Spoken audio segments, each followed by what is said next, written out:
जिनिंदेवर नेमि चंदमकलंकम गुणिरयण भूषणोदयम जीवस्य परोवेणम बोच्छम। ओम ह्रीं श्री अरहंत सिद्ध आचार्य उपाध्याय साधु पंच परमेष्ठिभ्यो नमो नमः। आचार्य श्री नेमिचंद सिद्धांत चक्रवर्ती कृत गौमटसार जीव कांड।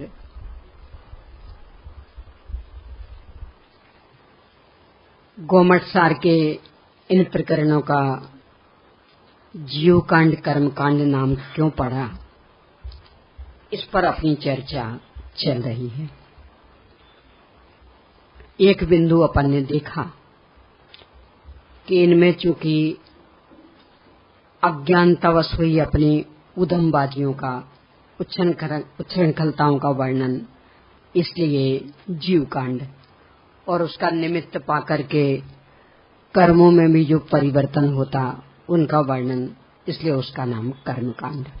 यहाँ तक अपन चर्चा कर चुके। अब इससे आगे कांड का एक अर्थ समूह होता। कांड यानी समूह, समूह संगठन, इकट्ठा होना। जीव कांड में अनेक अनेक जीवों की चर्चा, जीवों की विविधताओं की, जीवों के समूहों की चर्चा, इसलिए उस प्रकरण का नाम जीव कांड। और कर्म कांड में कर्मों के समूहों की चर्चा, 8 भेद, 148 प्रकृतियां और आगे असंख्यात लोक प्रमाण भेद, एक कर्मों के समूहों की चर्चा, इसलिए इनका नाम जीव कांड और कर्म कांड। यानी कांड का अर्थ समूह है, तो जीव कांड कर्म कांड में क्रमशः जीव समूह और कर्म समूह की चर्चा है, इसलिए जीव कांड और कर्म कांड नाम पड़े। ये दूसरा अर्थ। तीसरा, कांड ने होता है जोड़ने वाला। ये जो है ना, ये चालू भाषा में अपन पोर कह देते, शुद्ध नाम संस्कृत में पर्व अथवा कांड। ये जो होते ना, ये गांठे, तो क्यों ये कांड कहलाती कि इतनी एक थी और इतनी एक थी, इन दोनों को इसने जोड़ दिया। ये थी और ये थी और इसने जोड़ दिया, इसलिए कहलाती कांड अथवा पर्व। ये जो जीव कांड और कर्म कांड प्रकरण है, आपने एक वाक्य सुना होगा, आगम अध्यात्म का आधार है। आगम के बल पर अध्यात्म खड़ा होता।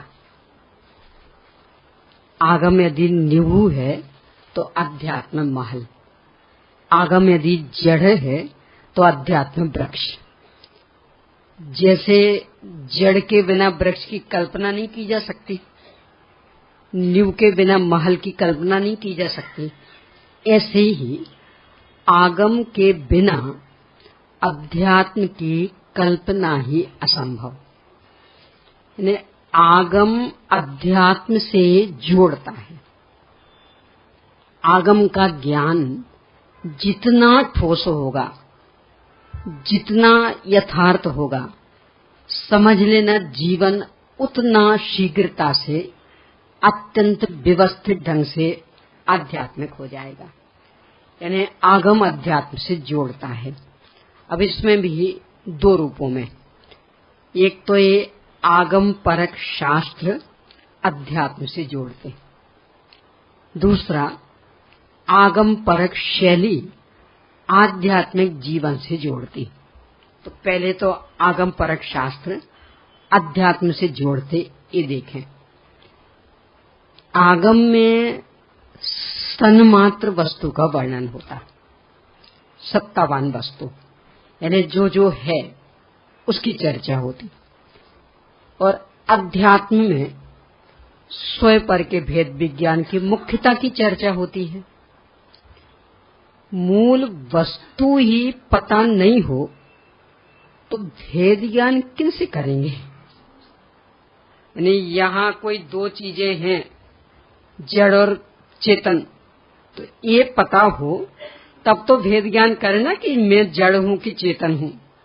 और दो चीजें ही पता नहीं हो तो आगम वो दो चीजें बताएगा कि विश्व में जीव अजीव द्रव्य हैं, जड़ चेतन द्रव्य हैं और अध्यात्म, फिर उनमें स्वयं पर का भेद विज्ञान करेगा कि यदि दो हैं तो उनमें से अपन कौन है।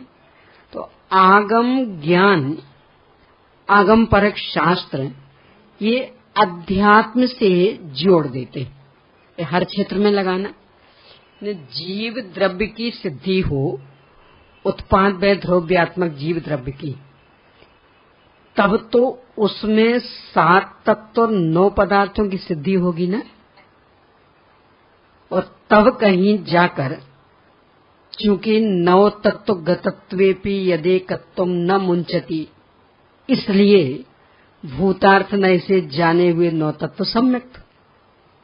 तो पहले वो जीव द्रव्य तो सिद्ध हो, तब फिर उसमें 9 तत्व देखे जाएंगे और तब फिर उन 9 में गई हुई एक ज्योति देखी जाएगी और तब कहीं भूतार्थ न से जाने हुए सम्यक तो बनेंगे। जीव ही सिद्ध नहीं हो तो जीव की सिद्धि आगम परक शास्त्र करेंगे और इनमें फिर 9 तत्वों की सिद्धि। 9 तत्व पर्याय रूप है। समय साल जी की 13वीं गाथा और उसकी टीका, तो वहां अकेले आश्रव, बंध, संबर, निर्जरा, मोक्ष, पुण्य, पाप, इनको ही पर्याय रूप नहीं बताया, वहां जीव अजीव को भी पर्याय रूप। शाश्वत जीव वहां जीव तत्व तो नहीं है। क्यों नहीं? कि पहले कलश कह दिया ना कि 9 तत्व गतत्वेपि यदेकत्वम न मुंचति, कि 9 तत्वों में गई हुई होने पर भी जिस ज्योति ने एकत्व को नहीं छोड़ा है उसे देखना है। तो वो ज्योति 9 में गई हुई होनी चाहिए ना। अब यदि जीव तत्व को पहले से ही अलग मान लेंगे तो वो जीव में गई हुई कैसे मिलेगी? फिर वो तो 8 में गई हुई मिलेगी। तो वहां क्या लेना जीव तत्व में? जो शाश्वत ज्ञान ज्योति वो तो गई हुई, यानी 9 तत्व में सर्वत्र फैली हुई। और जीव तत्व कि ये जो अपना छायोपशमिक ज्ञान दर्शन वीर्य आदि, ये यानी वे पर्याय कि जिनसे अपने जीवत्व की सिद्धि हो रही।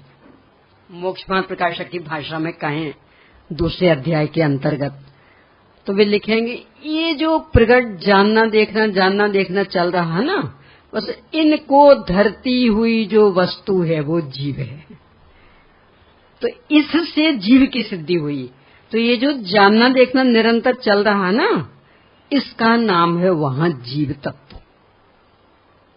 और अजीव कि ये जो अपना जानना देखना परिणमन चल रहा है, यानी ज्ञान दर्शन वीर का परिणमन, ये यदि अजीव को जानता है तो अजीव को जानने वाले अपने ज्ञान का नाम है वहां अजीव तत्व। शरीर नहीं है, शरीर तो वो अजीव द्रव्य में जाएगा। इसमें थोड़ी हमारी ज्ञान ज्योति व्यापक है। यानी शर्त क्या है कि 9 तत्व गतत्वेपि यद एकत्वम न मुंचति, कि 9 तत्वों में गई हुई होने पर भी जो एकत्व को नहीं छोड़ती, तो अपनी ज्ञान ज्योति शरीर में थोड़ी गई है। इसका तो स्वयं चतुष्टय ही अलग है, इसके साथ तो हमारा अत्यंता भाव है, तो हमारी पर्याय इसमें थोड़ी व्यापक है। तो किसमें शाश्वत ध्रुव तत्व व्यापक?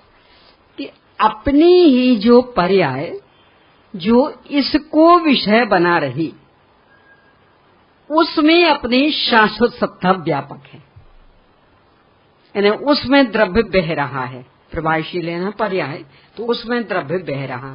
तो अजीव को जानने वाला अपना ज्ञान, अजीव का सामान्य अवलोकन करने वाला अपना दर्शन, और अजीव के जानने देखने में लगने वाली अपनी शक्ति, इसका नाम है अजीव तत्व। ऐसा भी होता है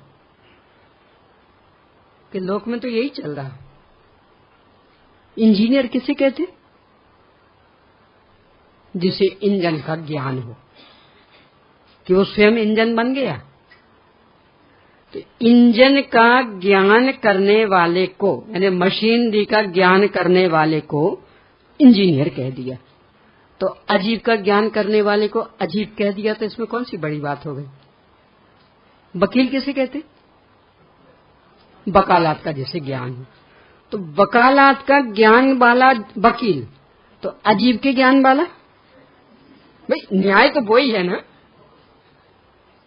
सीए का ज्ञान वाला चार्टर्ड अकाउंटेंट, तो उसका ज्ञान करने वाला सीए, तो अजीब का ज्ञान करने वाला, यानी न्याय तो वही है ना।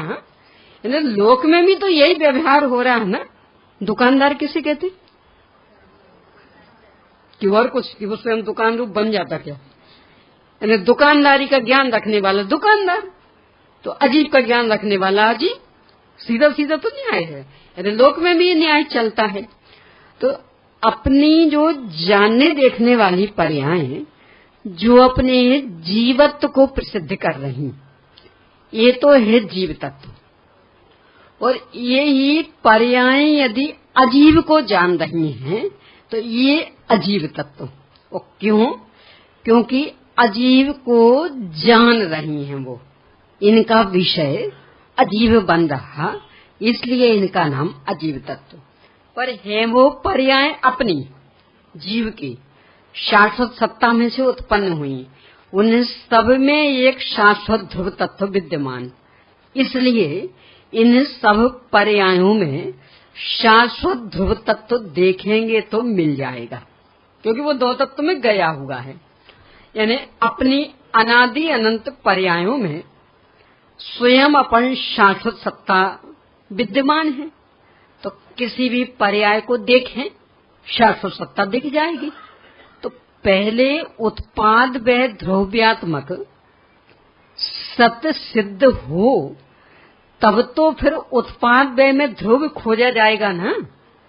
और उत्पाद व्यय ध्रुव्यात्मक सत्य ही सिद्ध नहीं हो, तो किस उत्पाद व्यय में ध्रुव को खोजेंगे? तो ये अध्यात्म कैसे खड़ा होगा? फिर भूतार्थ में खड़ा कैसे होगा? तो उत्पाद व्यय ध्रुव्यात्मक वस्तु का ज्ञान कराना, ये आगम परक शास्त्रों का मूल उद्देश्य। और इनमें से फिर 7 तत्व या 9 पदार्थों में जो हर पर्याय में ध्रुव तत्व व्यापक है, उसका ज्ञान कराना, उसे बिल्कुल अलग बता देना, ये आध्यात्मिक शास्त्रों का प्रयोजन।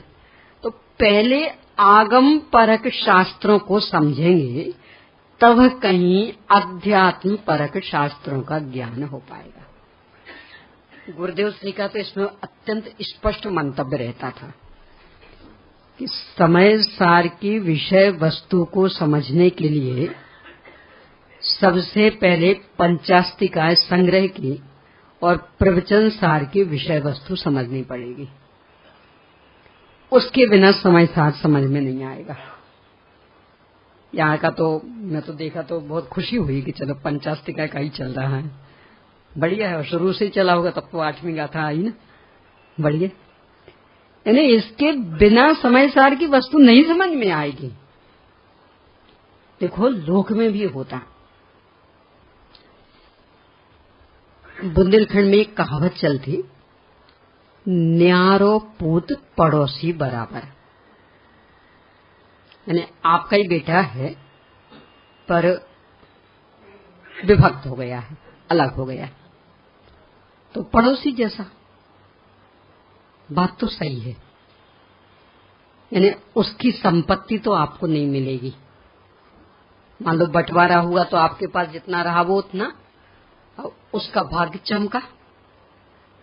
तो पहले मान लो लखपति था जब बंटवारा हुआ था, और आप तो लखपति रह गए, वो करोड़पति बन गया, तो आपको तो नहीं मिलेगा कुछ भी।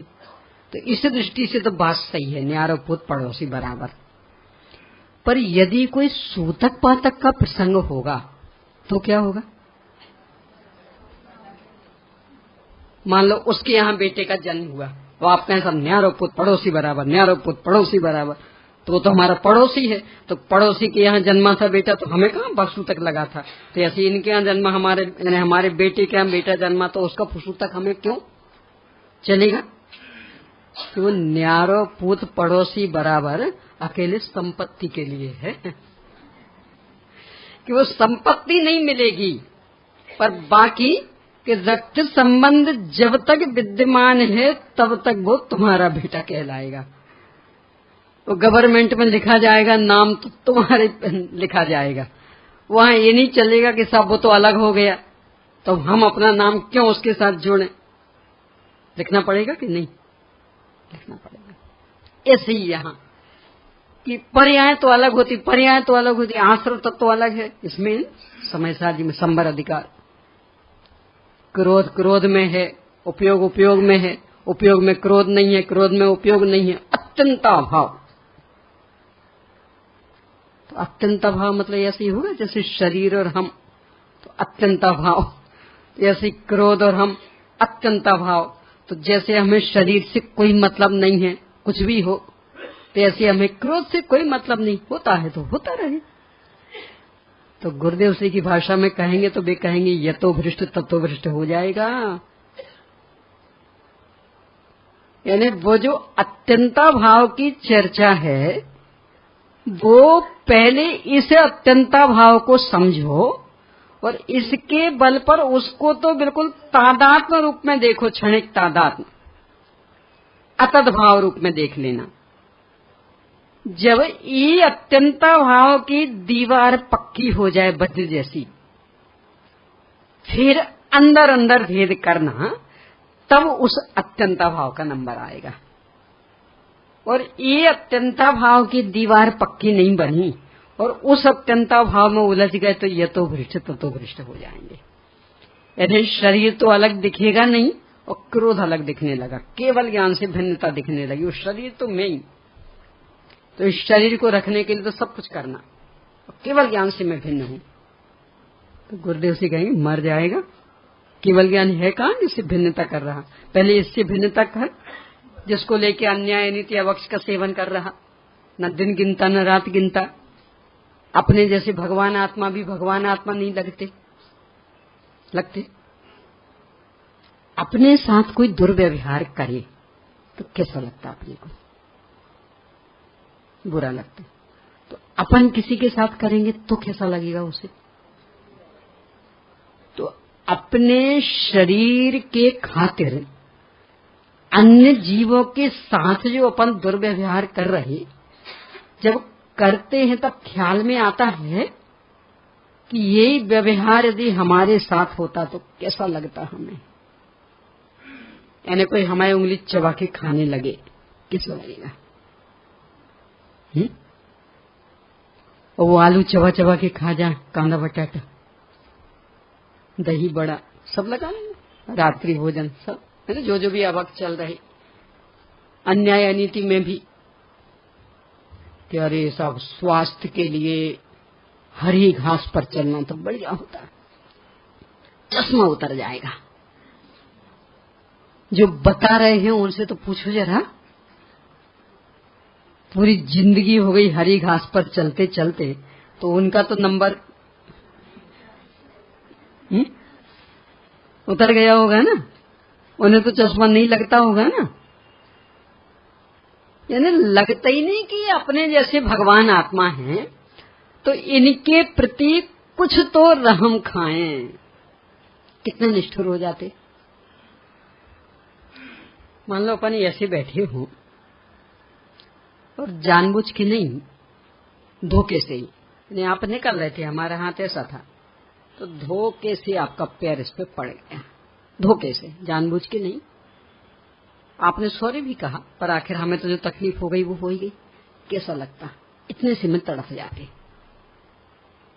तो थोड़ी सी दबी उंगली, पिछली भी नहीं है, पर इतने में तड़प गए।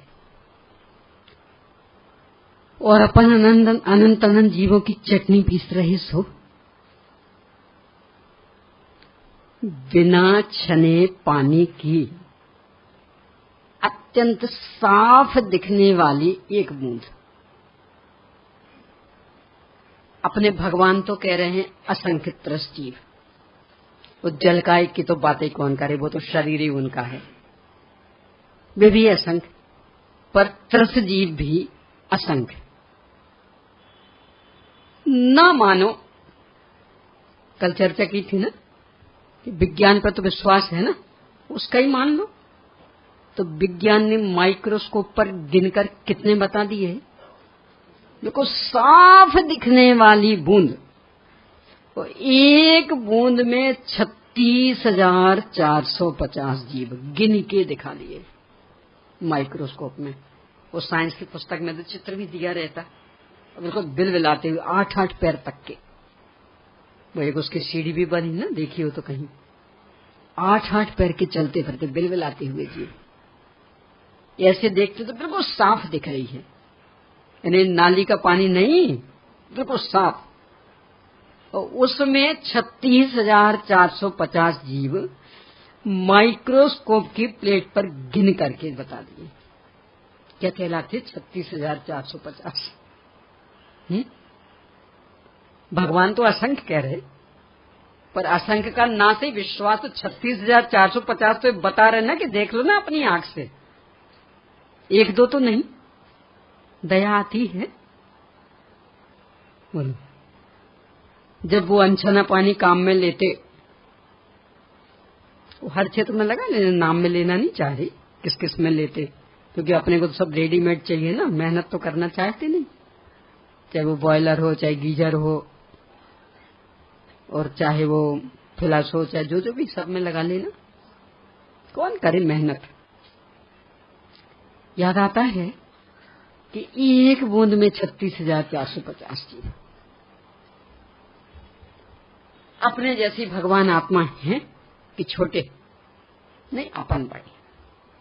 अपन तो अनंत अनंत वैभव संपन्न, उनकी क्या हैसियत है ना। अपन अकेले हैं अनंत अनंत वैभव संपन्न, है कुछ अंतर?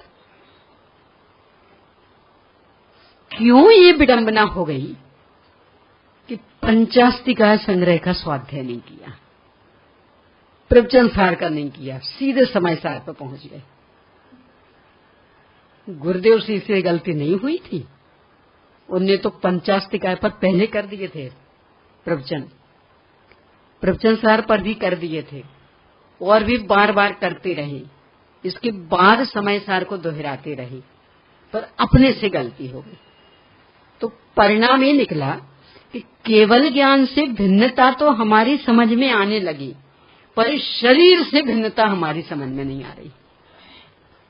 तो शरीर के खातिर तो हम सब कुछ कर सकते, और केवल ज्ञान तो चूंकि हमसे भिन्न है, तो उसके खातिर हमें क्या पुरुषार्थ करना। मैं हूं ही नहीं ना। प्रदेश भेद, ये विकृति आ गई।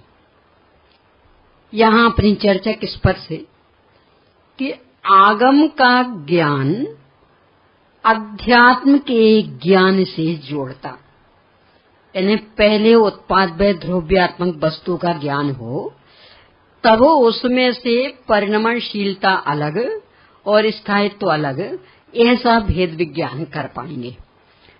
क्योंकि इन ग्रंथों में उत्पादभेद द्रव्यात्मक वस्तु की चर्चा, ऐसे ही निमित्त नैमित्तिक संबंध, कि निमित्त नैमित्तिक संबंध का ज्ञान हो, तब कहीं उससे हटकर उपादान उपादेय संबंध की ओर बढ़ पाएंगे। और निमित्त नैमित्तिक संबंध का ही ज्ञान नहीं हो तो स्वच्छंदता आएगी कि सब आप रात में भोजन करते। अरे सब आप किस जमाने की बातें कर रहे हो? आपने गुरुदेव जी को नहीं सुना? आत्मा खाता है क्या? भोजन और आत्मा में कौन सा अभाव आपने नहीं पढ़ा? अत्यंत अभाव है। तो हम कहां भोजन करते? तो चाहे दिन में जाए चाहे रात में जाए, हमें क्या लेना देना। ये सिखाया हुआ गुरुदेव सिंह ने। यही मुंबई की बात है। जन्म जयंती मेरे ख्याल से 87वीं या 88वीं यहाँ मनाई गई थी ना, 87 अथवा 88 भी शायद होगी उस समय की घटना। तो गुरुदेव सिंह को तो यही लगता था कि कहाँ ये मुमुक्षु कहलाते थे, कहाँ खाते होंगे रात को।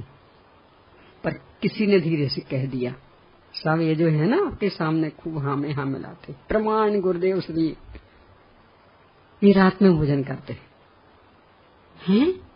रात में भोजन? जेल होके बुलाया। क्या कह रहे हैं कि सब हमारी तो नौकरी ही ऐसी। तो पता गुरुदेव सिंह ने क्या कहा था? ऐसी नौकरी छोड़ देना। ये नहीं कहा था कि ठीक है अब मजबूरी है, पेट तो भर नहीं है। क्या कहा था? ऐसी नौकरी छोड़ देना, ऐसा व्यापार बंद कर देना कि जिसमें रात्रि भोजन करने की मजबूरी आ जाए, यानी दिन में भोजन करने के लिए फुर्सत ही ना मिले। तो ऐसा व्यापार बंद कर देना, ऐसी नौकरी छोड़ देना। उन गुरुदेव सिंह के शिष्य कहलाते हैं अपन। विचार करना, ये बात किस पर से आई कि आगम अध्यात्म से जोड़ता है। आगम का ज्ञान जितना ठोस होगा तो आध्यात्मिक वृत्ति भी उतनी दृढ़ होगी। आगम ज्ञान से शून्य आध्यात्मिक वृत्ति न यहाँ के रहेंगे न वहां के रहेंगे, या तो भ्रष्ट ततो भ्रष्ट। कोई बातें अच्छी लगेंगी पर बाकी जीवन शुष्क ज्ञान वाला बन जाएगा। तो ये आगम परक ग्रंथ, सैद्धांतिक ग्रंथ, कर्णान्यु के ग्रंथ, ये अपने को अध्यात्म से जोड़ते हैं। इसी कारण से ये कांड कहलाते। कांड यानी ये जोड़ने वाली। एक। अब दूसरा, आगम शैली अध्यात्म से जोड़ती। क्या मतलब? आप आम लाए, आम का सीजन चल रहा, क्या क्या आया था उसमें? आम लाए थे ना, छिलका भी था, अंदर गुठली भी थी और रस भी था। पूरे को क्या क्या करके लाए थे? आम। काय के लिए ले जा रहे? खाने के लिए। पक्का? सब एक ही भाव से मिला था कि अंतर पड़ा था? एक साथ ही तोला, सबकी एक कीमत। तो अब जब खाने बैठोगे तो क्या क्या खाओगे? क्यों? आम लेके आए थे खाने के लिए और सबकी एक सी कीमत दी है। मान लो कितने वो 60-70 रुपए किलो जो भी होंगे, मुझे पता नहीं अभी यहाँ क्या भाव है, क्योंकि अभी जयपुर में तो शुरू नहीं हुआ था सीजन। यहाँ शुरू हो चुका होगा, कम से कम इससे तो कम तो होगा ही नहीं, और ज्यादा ही होगा। 100 रुपए किलो हो, 200 रुपए किलो हो, जो भी हो। तो उस छिलके की भी वो कीमत दी ना। तो छिलका कितने में आया? यानी यदि 100 रुपए किलो का आम है तो वो छिलका भी तो 100 रुपए किलो में तुल के आया ना, और वो गोई भी, गुठली भी। तो खाओगे क्या क्या? तो रुपए इतने ज्यादा हो गए आपके पास कि पहले वहां से वो 100 रुपए किलो का छिलका लेके आएंगे और फिर फेंकेंगे, वो गुठली लेके आएंगे फिर फेंकेंगे। कि क्या करें, सब उसके बिना मिलता ही नहीं है रस। यदि हमें अमरस चाहिए है तो लेना तो ऐसा ही पड़ेगा, यानी उस कचरे को भी मूल माल की ही कीमत दे करके लेना पड़ेगा, तो ही वो रस मिलेगा। परंतु भक्षण करते समय तो हम विवेक रखेंगे क्या खाना और क्या नहीं खाना। तो ये हम अपना निर्णय कर लेंगे कि रस रस निकाल लेंगे और बाकी कचरा कचरा फेंक देंगे। तो आम ही आप नहीं जानते हो उसमें से छिलका क्या है, गुठली क्या है ये नहीं जानते हो तो अमरस खा पाएंगे? तो हमें क्या मतलब अमरस से, हमें तो आम से मतलब, खा दांत टूटेंगे। वो जो गुठली के ऊपर रहता ना वो खा के देखना, एक दिन में सारी बत्ती सी चली जाएगी। तो पहले पूरे आम का ज्ञान करें और फिर उसमें से भेद करें कि क्या ग्राह्य और क्या अग्राह्य। ऐसे ही यहाँ कि पहले पूरे जीव को तो समझें कि जीव है कैसा, द्रव्य क्षेत्र काल भावात्मक, उत्पाद व्यय द्रव्यात्मक, द्रव्य गुण पर्यायात्मक, अनंत शक्ति संपन्न, अनंत स्वभाव संपन्न, अनंत गुण संपन्न, अनंत धर्म संपन्न। ये पहले समझें, तब कहीं उसमें से निकलेगा कि किसको गौण करना और किसको मुख्य करना। पर्याय को गौण करना है, गुण भेद को गौण करना है, धर्म भेद को गौण करना है। तो पहले है ये तो समझे ना। इन्हें सब छिलके को उतार के फेंकना है तो छिलका कहते किसे हैं? यही पता नहीं हो तो किसको उतार के फेंकेंगे? गुठली निकाल के फेंक देना, गुठली कहते किसे हैं? नहीं ये तो हमें पता नहीं, पर उन्होंने कहा था गुठली निकाल के फेंक देना, तो गुठली के नाम पे 10 भी फेंक सकता है, क्या होगा बोलो? तो पहले ये सब समझना पड़ेगा, इसके बाद फिर ये निर्णय होगा कि किसे लेना और किसे नहीं लेना।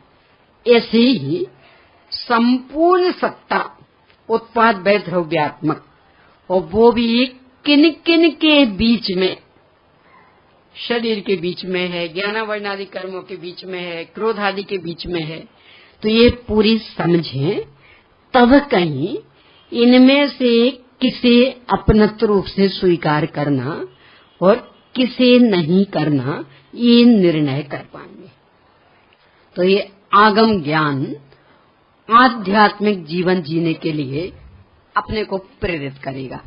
और आगम ज्ञान ही नहीं होगा तो इन्हें आम के अंगों पांगों का पता ही नहीं कि किसे छिलका कहते हैं, किसे रस कहते हैं, किसे गुठली कहते हैं, और ले आए। अब अपने मनगढ़ंत चाहे जिसको छिलका मान के फेंक देना, चाहे जिसको रस मान के वो खा लेना, और चाहे जिसको गुठली मान के फेंक देना। चलेगा कि गुठली को ही गुठली जानना पड़ेगा? ऐसा यहाँ तो ये आगम का ज्ञान आध्यात्मिक जीवन जीने की प्रेरणा देगा। यानी किसको ग्रहण करना, किस में अपनत्व स्थापित करना, इस तरह से आगम ज्ञान अपने को अध्यात्म से जोड़ देता है। इसलिए आगम पोषक ग्रंथ कांड नाम से संबोधित किए गए, जो कि गौमठ सार, संपूर्ण षटखंडागम ग्रंथ का सार, आगम परक शास्त्रों का सार। इसलिए इनके प्रकरणों का नाम जीव कांड, कर्म कांड ये रखा। ये तीसरा। अब चौथा, कांड का एक अर्थ होता बीज। बीज, ये जो गन्ना होता ना, गन्ना ऊस, उसका बीज क्या होता? वो बीज की गांठ, उसको बोलते कांडी। महाराष्ट्र में तो कांडी बोलते उसको, कांडी। मेरे ख्याल से गुजरात में भी कांडी बोलते। अथवा बांस, बेणु, उसका बीज, तो वो भी वही कांडी। तो वो कांडी बीज है। इन्हें उसको बोएं तो उसमें से नया गन्ना पैदा होगा। ये आगम अध्यात्म का बीज है कि इसको पढ़ें तो इसमें से वो अध्यात्म की फसल निकलेगी। इससे दो चीजें सिद्ध हो गई। एक तो ये कि अध्यात्म की फसल इसमें से निकलेगी, इसलिए पढ़ना अत्यंत आवश्यक। और दूसरी कि इसे पढ़ लिया हो और यदि अध्यात्म की फसल उत्पन्न नहीं हो पाई हो तो जरा निरीक्षण भी कर लेना कि कहीं और कुछ तो नहीं बो दिया। यानी यदि आगम को पढ़ा होता तो उसमें से तो अध्यात्म निकलता ही निकलता, क्योंकि वो उसका बीज है। तो बीज जिसका होगा वो फसल ही निकलेगी। यानी गेहूं का बीज बोएंगे तो चना निकल आएगा क्या? तो ऐसे आगम का बीज बोएंगे तो अध्यात्म नहीं निकलेगा तो क्या निकलेगा। तो आगम अध्यात्म का बीज है, कांड का एक अर्थ बीज होता है, इसलिए इन ग्रंथों का नाम, इन प्रकरणों का नाम कांड परक रखा गया। दोपहर को जो इन्होंने विषय दिया वो यही कर्णान योग द्रव्यान योग का संतुलन, कर्णान योग से द्रव्यान योग की सिद्धि, द्रव्यान योग में कर्णान योग की आवश्यकता, तो उसमें पूरा यही आ रहा कि जो सिद्धांत द्रव्यान योग में मात्र सैद्धांतिक बातों के रूप में विद्यमान, कर्णान योग उनकी प्रायोगिक प्रक्रिया से सिद्धि करता। एक द्रव्य दूसरे द्रव्य का करता नहीं। कैसे? पढ़ो कर्णान योग, कल चर्चा आई थी, आज चर्चा आई थी, तो पता लग जाएगा। इस तरह से आगम ग्रंथ अध्यात्म के बीज बनते, मूलभूत बनते हैं, इसलिए आगम ग्रंथों के प्रकरणों का नाम कांड परक रखा, यानी जीव कांड और कर्म कांड। ठीक है, तो ये 4 अर्थ हो गए कांड के, एक कल का और 3 आज के। अब आगे बढ़े अपन, इसमें से अपन चर्चा कर रहे हैं जीव कांड के एक प्रकरण की। जीव कांड ग्रंथ में 14 गुण स्थान, 14 जीव समास, जीव समास का तो और भी विस्तार फिर 97 आदि तक, और 14 मार्गना स्थान, इसके साथ ही संज्ञा आदि प्रूपणा, तो ऐसी कुल 20 प्रूपणाओं का वर्णन है। उनमें से सबसे पहला अधिकार है गुण स्थान अधिकार। अपनी चर्चा भी प्रारंभ में गुण स्थान अधिकार के ऊपर है। क्यों जानना आवश्यक गुण स्थानों को? तो आचार्य अकलंक स्वामी ने अपने तत्वार्थ राजवार्तिक ग्रंथ में लिखा कि संवर की प्राप्ति और निर्जरा की विशेषता के लिए गुण स्थान और मार्गना स्थानों को जानना आवश्यक है। एक हेतु संवर की प्राप्ति और निर्जरा की विशेषता के लिए, यानी कर्म और अधिक करते जाएं, इसके लिए गुण स्थान और मार्गना स्थानों को जानना आवश्यक है। ये एक कारण। दूसरा, इनकी जानकारी के बिना देव और गुरु का निर्णय असंभव। गुणस्थान की जानकारी के बिना देव और गुरु का निर्णय असंभव, और देव शास्त्र गुरुओं का श्रद्धान सम्यक्त, ये सम्यक्त का पहला कदम। यहां से आगे बढ़ेंगे फिर, यानी देव शास्त्र गुरु का श्रद्धान होगा, तब कहीं तत्वार्थ श्रद्धान, तब कहीं स्वयं का भेद विज्ञान, और तब कहीं नंबर आएगा आत्म श्रद्धान का। तो देव कौन है, गुरु कौन है, ये हम कैसे निर्णय करेंगे? ये गुण स्थान के आधार से। तो देव और गुरु का निर्णय करने के लिए गुण स्थानों को जानना आवश्यक। इतना ही नहीं, अपना निर्णय करने के लिए, अपनी भूमिका का ज्ञान करने के लिए भी गुण स्थानों को जानना आवश्यक। ये और भी अधिक महत्वपूर्ण। आपने किन्हीं से पूछा कि साहब हमें भायंदर जाना है, रास्ता बता दो, तो वे पूछेगा ना कहां से, कहां से जाना है आपको? कि नहीं, बस आप तो रास्ता बताओ ना। फिर रास्ता कैसे बताएं? संतवाणी वाली बिल्डिंग से जाना हो तो रास्ता अलग होगी, और यहां से जाना हो तो यानी दोनों जगह से एक ही रास्ता से चले जाएंगे। बोलो कि सब आप भायंदर की रास्ता तो बताते नहीं, बहस करते कहां से कहां से। तो भाई कहां से कहां खड़े हैं आप, मार्ग वहां से ही बताया जाएगा। क्यों? क्योंकि अलग अलग हैं। आप यहाँ खड़े हो तो यहाँ से मार्ग बताएंगे, वहां खड़े हो तो वहां से मार्ग बताएंगे। तो पहले आपको ये बताना पड़ेगा ना कि हम कहाँ खड़े, कहाँ से पूछ रहे। कि तो हम तो संतवाणी के बाहर खड़े हैं, वहां से आप बताइए भाईंदर को हमें जाना है, तो वैसा मार्ग बताया जाएगा। और यहाँ खड़े होगे तो ऐसे ही यहाँ कि सब हम सुखी होना चाहते, मार्ग बताइए। तो पहले ये तो पता लगाना पड़ेगा ना कि हम कहाँ खड़े हैं। यही पता नहीं हो तो मार्ग कहाँ से बताया जाएगा। मनुष्य गति में खड़े हैं, मनुष्य गति में भी जैन कुल में खड़े हैं, जैन कुल में भी बिल्कुल दिगंबर जैन, कुंद को नामनाए वाले, महाभाग से गुरुदेव जी का सानिध्य पाने वाले इस भूमिका में खड़े। तो अब इनके लिए थोड़ी कहा जाएगा कि पहले तुम 6 द्रव्य सीखो, तो वो तो अच्छे से जानते हैं। और बात तो इससे भी आगे कि अब इनसे थोड़ी कहा जाएगा कि तुम रात में भोजन छोड़ो, क्योंकि तो हमारी जन्म घुट्टी में ही मिला था। अब वो कहा जाना चाहिए कि नहीं जाना चाहिए वो निर्णय कर लेना। वैसे तो जो जन्मजात जैन हो और उन गुरुदेव श्री का अपने को शिष्य कहने वाला, एक बार की घटना है सोनगढ़ की ही। उजेला तो हो गया था पर सूर्य नहीं उगा था। ठंड के दिन थे, थोड़ी देर से सूर्य उगता है। तो जो बहनें थी जिनका भोजन का नंबर था, तो सोचा अपन थोड़ा सा जल्दी काम कर लें तो स्वाध्याय भी नहीं छूटेगा। गैस तो चलती नहीं थी, और पक्के कोयले वाली सिगड़ी जलानी पड़ती थी, तो उनमें से धुआं ज्यादा निकलता। तो वो जला के सिलगाने के लिए उन्हें रसोड़े के बाहर सिगड़ी रखती, और धुआं उठ रहा था खूब। आपको पता होगा जो भी सोनगढ़ गए होंगे, गुरुदेव जी जहां विराजते थे स्वाध्याय भवन में, वहां की पीछे की खिड़की खोलो तो उनका रसोड़ा दिखता था। यानी मान लो यहाँ गुरुदेव जी विराज थे और इसके पीछे ही यहाँ से रसोड़ा, तो पीछे की खिड़की खोलो तो रसोड़ा दिखता। किसी काम से वो खिड़की खोली तो वहां धुआं।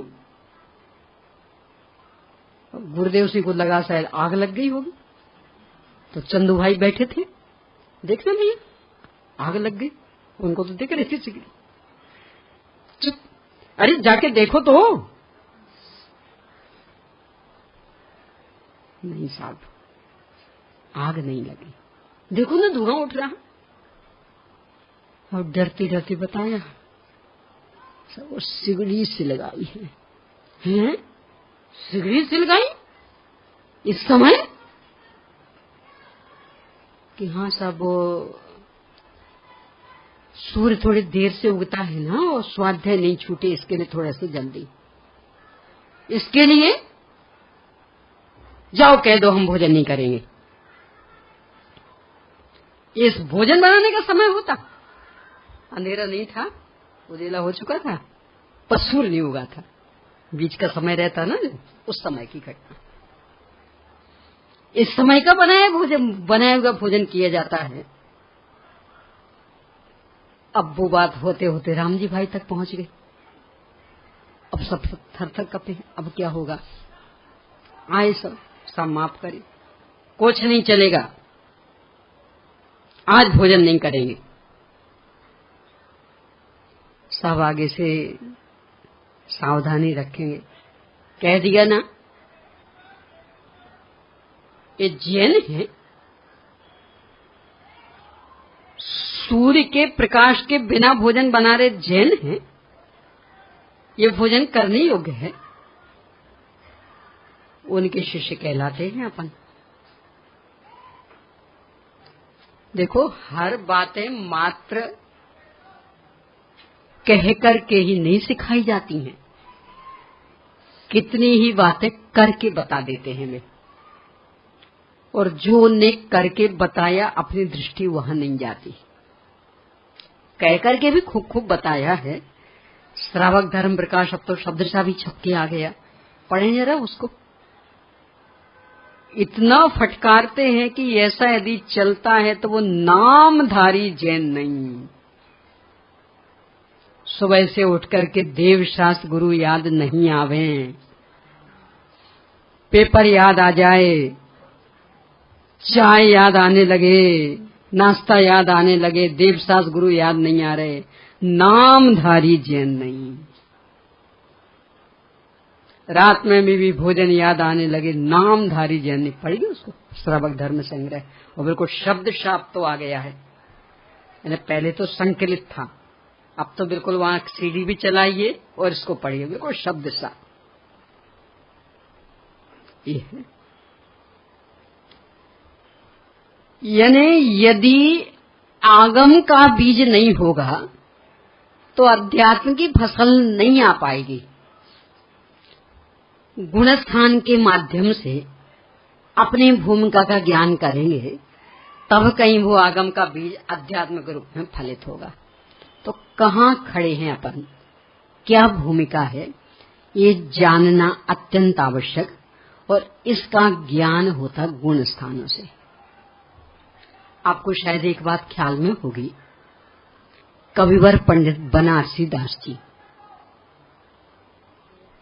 वे भी मूल दिगंबर जैन नहीं थे, जन्मजात थानकवासी आमनाय में जन्मे थे।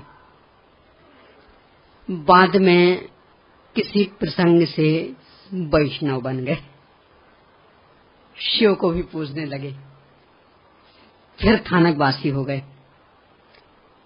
बाद में समय सार कलश की बाल बोधनी टीका पांडे राजमल जी साहब कृत वो मिली, उसका अध्ययन किया, बहुत रस लगा उसका, इतना रस लगा कि उसका भावानुवाद भी कर दिया और नाटक समय सार बन गया। और भी रचना होगी, परमार्थ वचन का आदि भी। परंतु आगम का बीज नहीं था, तो स्वयं वे लिखते हैं, क्रिया को रस मिटे गयो, भयो न आत्म स्वाद, भई बनारस की दशा, जथा ऊंट को पाद। कि समय सार को पढ़ा, आगम का ज्ञान तो था नहीं, सबसे पहले उसको ही पढ़ लिया, तो एक करने का रस तो खत्म। क्या करना, स्वाध्याय भ्रष्टि संयम आदि क्या रखा इनमें, जड़ की क्रिया है। तो ये रस तो मिट गया और आत्मा का स्वाद तो आया नहीं। तो जैसे ऊंट के पैर की दशा होती, बनारसी दास जी कहते, वैसी हमारी दशा हो गई। नग्न होए चारों जने, फिर कोठरी माई, ऊपर कहें कछु परिग्रह नाई। हम तो मुनि हो गए, कोई परिग्रह नहीं। ये ऊंट का पाद क्या होता? ऊंट रेगिस्तान का जहाज माना जाता। रेगिस्तान में बालू बालू बालू होती। ऊंट के पैर का तलवा थोड़ा सा फुलफुला होता है, ज्यादा मांस वाला। तो ज्यादा मांस वाली चीज हो ना, जैसे अपने हाथ आदि को होते ना, तो यहाँ दबाव, तो मतलब जहां भी दबाव कहीं फिसलता वो मांस। तो जैसे अपने ये वाला हिस्सा रहता है यहाँ का हाथ आदि का, ऐसे ही थुलथुला हिस्सा रहता है ऊंट के पैर का। नीचे तलवे में अपन लोगों का तलवा तो ठोस रहता, ऊपर मांस होगा उसके तलवे पर। तो तलवे पर मांस, तो वो कहीं भी रखे, जैसे ऐसा लेना स्पंज हो, स्पंज फॉर्म। अब वो पूरा वो थुलथुला मोटा, तो जहां दबाओ तो एकदम फिसले, यानी बैठो कहीं और खिसकते कहीं, ऐसा उसका रहता है। तो एक तो वो पैर ही उसका थुलथुला, यानी बहुत मांसल भाग वाला, और दूसरे दिन अपने पैरों के तलवे ठोस रहते, तो भी देश पर रखे, तो कहीं रखो कहीं खिसकते। वो तो बालू बालू, तो जहाँ रखा वहीं पैर नहीं जमता। जैसे देखो ठोस जमीन, तो जहाँ रखेंगे वहीं पैर जमेगा, और देश पर रखेंगे तो फिसलते। और यदि तलवा भी मांसल हो तो एक तो वो भी मांस फिसल रहा हो, रेत भी फिसल रहा, तो कहीं रखते हो कहीं जाता। तो जैसे ऊंट का पैर कहीं रखता है और कहीं जाता, यानी ठिकाना नहीं है कहाँ जाएगा, किस तरफ फिसलेगा। बनारसी दास जी कहते ऐसी दशा हमारी हो गई, गुणस्थान का ज्ञान नहीं होने के कारण। फिर वही आगरा में पांडे रूपचंद जी साहब आए। पांडे रूपचंद जी का नाम आपने सुना हो। पहले ये पंच कल्याण पाठ चला करते थे। भाई लोगों ने कपड़े बदले मंदिर आके, और पानी भरने से लेकर के द्रव तैयार करने तक के बीच में जो समय बीतता, उसमें भी पंच कल्याण पढ़ा करते थे। पढ़ में भी पंच परण गुरु स्मृति में उसके रचयिता भोजन में बनाए पांडे रूपचंद जी साहब आगरा में आए। बहुत अच्छे विद्वान थे। बनारसी राज्य की स्थिति यद्यपि बिगड़ गई थी, एकांत नियत निश्चयभाषी स्वयं उन्हें लिखा अपनी कथानक में, परंतु अंदर में एक चीज थी, गड़बड़ तो है, ये मालूम तो नहीं। जब उनको पता लगा कि विद्वान आए थे तो गए नहीं। उन्होंने खोजी व्यक्ति तो थी तो मिलने गए और अपनी पूरी स्थिति बताई कि सब हम तो ऐसा ऐसा करते थे, आराम से भोजन पानी करके, और हम और हमारे मित्र कमरे में बंद हो जाते और सब छोड़ छाड़ के अब हम मुनि हो गए करते रहते अपनी। और फिर जब शाम को भूख लगती है ऊपर पहन करके आगे भोजन कर लेते और फिर जाकर के फिर मुनि बन जाते। मुझे समझाए कैसे मुनि होते हैं, तो कैसे होते थे। उन्होंने उन्हें गोमट साहब जीव कांड के आधार से गुणस्थान पढ़वाया।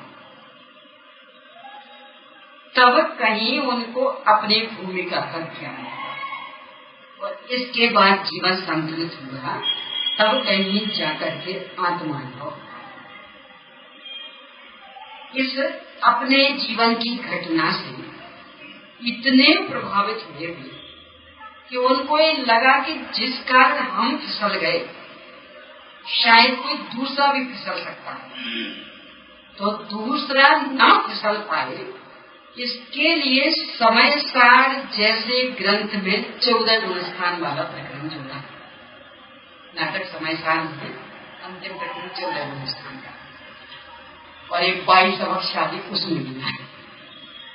चौथे गुणस्थान वाले में जिनको भ्रम हो गया हो ना, देश सही में तो नहीं है कोई, अब जब समय दृष्टि तो नाटक समय सार पढ़ लेना जरा। 22 सबक गिना है। अविरत सम्यक दृष्टि के इनमें से एक भी नहीं होता, तो यदि उनमें से कोई भी चल रहा हो समझ लेना दिल्ली अभी बहुत दूर है, यहाँ से तो थोड़े ना, मुंबई से तो बहुत दूर है, कितनी दूर है। 22 सबकों के त्याग की चर्चा 5वें गुणस्थान में नहीं की है, चौथे गुणस्थान। अविरत सम्यक दृष्टि जीव के चौथे गुणस्थान में अभक्ष भक्षण नहीं होता। उनका संक्षिप्तीकरण 5 प्रकार का: रसघात, बहुघात, अनिष्टकारक, अनुच्छेद, नशाकारक। इन 5 प्रकार के अभक्षों का त्याग। तो एक गुणस्थान यदि अपन समझे तो अपनी भूमिका का ज्ञान होगा, और अपनी भूमिका का ज्ञान होगा तब कहीं आगे कैसे बढ़ना ये निर्णय कर पाएंगे। क्योंकि कहाँ खड़े थे वहां से तो बात आगे बढ़ेगी ना, तो आगे कैसे बढ़ना ये निर्णय इसके बाद अपना हो पाएगा। इस तरह से जब देखेंगे अपन तो गुणस्थान का प्रकरण स्वयं अपने निर्णय के लिए, देवशास्त्रों के निर्णय के लिए, और सम्मर की प्रकटता और निर्जरा की विशेषता लाने के लिए समझना अत्यंत ही आवश्यक। क्या है गुणस्थान, अब इस पर अपन चर्चा करते हैं। नाम तो है गुण स्थान। सुनने से ऐसा लगता है कि गुणों के स्थान होंगे, पर गुणों के स्थान नहीं है। नाम तो है गुणों के स्थान, पर यहाँ गुण का अर्थ गुण नहीं है। तो क्या है? गुण्यते पृथक क्रियते इति गुणः। यानी गुण का अर्थ सर्वत्र अच्छी चीज नहीं होता है, तो क्या होता? गुण्यते पृथक क्रियते, यानी जिनसे अलग किया जाता है उसे गुण कहते हैं। गुण्यते पृथक क्रियते, ये परिभाषा आचार्य देवसेन स्वामी ने आलाप पद्धति नामक ग्रंथ में दी है कि गुण्यते पृथक क्रियते इति गुणा, यानी जिनसे अलग किया जाता उसे गुण कहते। देखो ये बहुत व्यापक परिभाषा। अस्तित्व आदि गुण भी इसके कारण ही गुण कहलाते। विश्व में अनंत अनंत द्रव्य हैं, कैसे जाना कि सबका अस्तित्व अलग अलग? तो एक अस्तित्व, दूसरा अस्तित्व, तीसरा अस्तित्व, चौथा अस्तित्व, पांचवा, ऐसे गिनो तो अनंत अनंत अस्तित्व, इसका मतलब अनंत अनंत द्रव्य। तो अस्तित्व आदि गुणों के कारण, उन सामान्य गुणों के कारण ये एक जैसी वस्तुएं अनंत संख्या वाली दिखने लगी ना, तो हमारा अस्तित्व हमारा, इनका अस्तित्व इनका, उनका अस्तित्व उनका, तो उनकी सत्ता अलग, मेरी सत्ता अलग, जैसे कितनी सत्ताएं कि अनंत अनंत। तो कैसे जाना कि अस्तित्व गुण अनंत अनंत? यानी अस्तित्व गुण के कारण हर सत्ता अलग अलग दिखने लगी, इसलिए उस अस्तित्व को गुण कहते। ऐसे ज्ञानादि गुण क्यों कहलाते? कि इनसे वो विशेष विशेष दिखने लगी, जाति अपेक्षा से 6 द्रव्य दिखने लगे कि सब संपूर्ण विश्व में जीव, पुद्गल, धर्म धर्म, आकाश काल, ये 6 प्रकार के द्रव्य हैं। तो कैसे जाना कि किन्हीं में ज्ञान दर्शन आदि है, तो किन्हीं में स्पर्श आदि है, तो किन्हीं में गति हेतुत्व है, तो किसी में स्थिति हेतुत्व है, तो किसी में अवगाहन हेतुत्व है, तो किन्हीं में परिणमन हेतुत्व। तो ये अलग अलग जाने ना, इनके कारण वो 6 जाति वाले दिखने लगे। तो इन ज्ञान आदि विशेष गुणों के कारण वे अनंत अनंत सत्ताएं 6 जाति में बट गईं, यानी 6 जाति रूप में अलग अलग दिखने लगी, इसलिए ज्ञान आदि को गुण कहा जाता। यानी गुण का अर्थ अकेले कोई अच्छी चीज नहीं, तो क्या? गुण्यते पृथक क्रियते इति गुणः, यानी जिससे वस्तु अलग अलग दिखने लगे, पृथक पृथक दिखने लगे, उसे कहते हैं गुण। गुण स्थान में भी यही परिभाषा कि वे पर्याय कि जिनसे एक ही जीव अलग अलग दिखने लगे। महावीर भगवान का एक जीव, यानी एक ही पूरा द्रव्य, मारीची शेर की पर्याय वाला, त्रिप्रश्न नारायण, नंद राजा, महावीर एक जैसे दिखते, पुररवा भील एक जैसे दिखते। जीव तो एक है, जीव द्रव्य एक है, ज्ञानादि अनंत अनंत गुण भी एक जैसे। क्या अंतर? पुररवा भील जैसा जीव था मारीची, वैसा नहीं था ना जीव। जीव पुररवा भील जो जीव मारीची वही जीव। पुररवा भील जैसे ज्ञान आदि अनंत अनंत गुण संपन्न मारीची वैसे।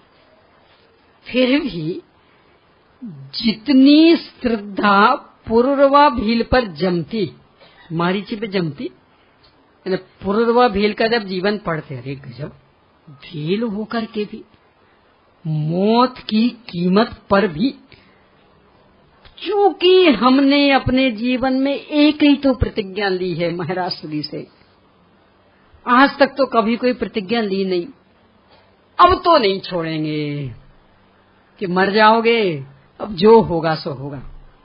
और तो हमने कोई अपने जीवन में अच्छा काम किया नहीं, जैसे तैसे एक ही तो प्रतिज्ञा ली कि कौवे का मांस नहीं खाएंगे, कि मर जाओगे, खा लोगे तो जियोगे, मरना हमें स्वीकार, प्रतिज्ञा तोड़ना स्वीकार नहीं।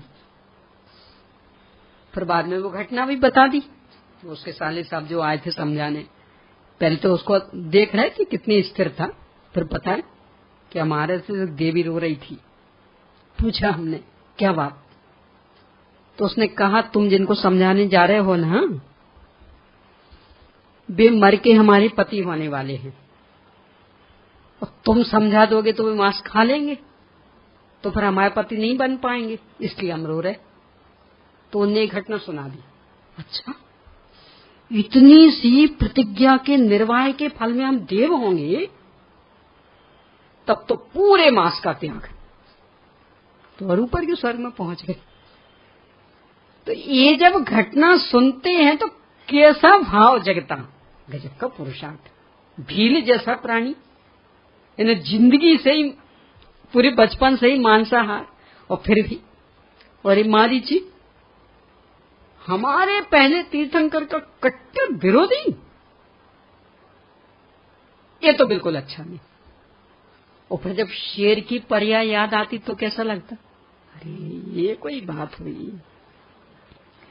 शेर जैसा क्रूर प्राणी, मांसाहारी, सम्यक तो प्रकट कर लिया, देश संयमी बन गया, मरण की कीमत पर अभक्ष का त्यागी हो गया।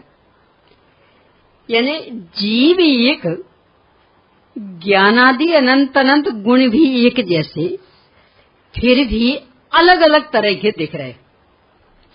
जब त्रिपृष्ठ नारायण रूप में दिखता, ये कोई बात हुई, कुछ आराधना हुई, पर बाद में वो नरक में जाते दिखते तो, और फिर भगवान महावीर स्वामी रूप में दिखते तो, ये दिख रहे। जय हो भगवान, तीन लोक के नाथ, क्या आपकी वीतरागता, जिसका कोई और छोर नहीं। तो अंतर किस बात को लेके, द्रव्य तो वही है, गुण भी वही है, मात्र पर्यायों को लेके। तो जिन पर्यायों के कारण एक ही द्रव्य अलग अलग दिखने लगता है, उन पर्यायों को गुण कहते हैं। और स्थान, स्थान यानी जगह नहीं, स्पेस नहीं, लोक में भी नहीं होता स्थान यानी स्पेस। सामान्य से तो होता, पर विशेष रूप में कोई आपका स्थान है कि नहीं, कोई ठिकाना है कि नहीं। तो ठिकाने का मतलब जगह। अरे मान लो आपकी वृत्ति चंचल हो, इन्हें पूछा वहां जाओगे, हाँ जाएंगे। फिर इन्हें पूछा जाओगे, नहीं जाएंगे। फिर उन्हें पूछा देखेंगे उस समय, तो चौथा क्या कहेगा, आपका कोई ठिकाना है कि नहीं। तो वहां ठिकाने का अर्थ क्या होता है, जगह, जगह है, यानी परिणामों की स्थिरता। कि कोई आपका ठिकाना है मतलब आपकी चित्त वृत्ति में कोई निर्णयात्मक वृत्ति है कि नहीं, कि ऐसे चंचल। यहाँ स्थान यानी उन पर्यायों का समूह है, यानी जिन पर्यायों के समूह से एक ही जीव द्रव्य अलग अलग दिखने लगता है, उन पर्यायों के समूह को गुणस्थान कहते हैं। एकदम सामान्य परिभाषा कि जिन पर्यायों के समूह से एक ही जीव अलग अलग दिखने लगता है, उन पर्यायों के समूह को गुणस्थान कहते हैं। तो यहाँ गुण का अर्थ अनादि अनंत गुण नहीं, पर्याय। और पर्याय में भी कौन सी पर्याय हैं, कि जिनसे एक ही द्रव्य अलग अलग दिखने लगे। एक द्रव्य एक साथ दिखे वो नहीं, अलग अलग दिखने लगे, उन पर्यायों को यहाँ गुणस्थान, उन पर्यायों के समूह को गुणस्थान कहा। तो पर्याय में शुद्ध पर्याय ले लें तो कि उनसे एक द्रव्य अलग अलग नहीं दिखेगा। कैसे नहीं दिखेगा, अभी का समय अपना हो गया है, आगे करेंगे उसकी चर्चा। चलिए प्रश्न लीजिए। कांड शब्द के शेष रहे तीन अर्थ बताइए।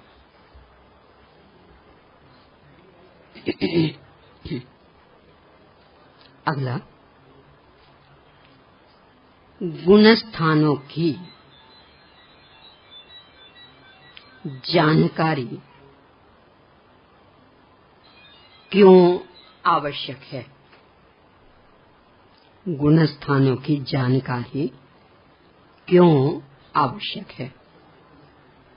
अगला, गुणस्थान शब्द का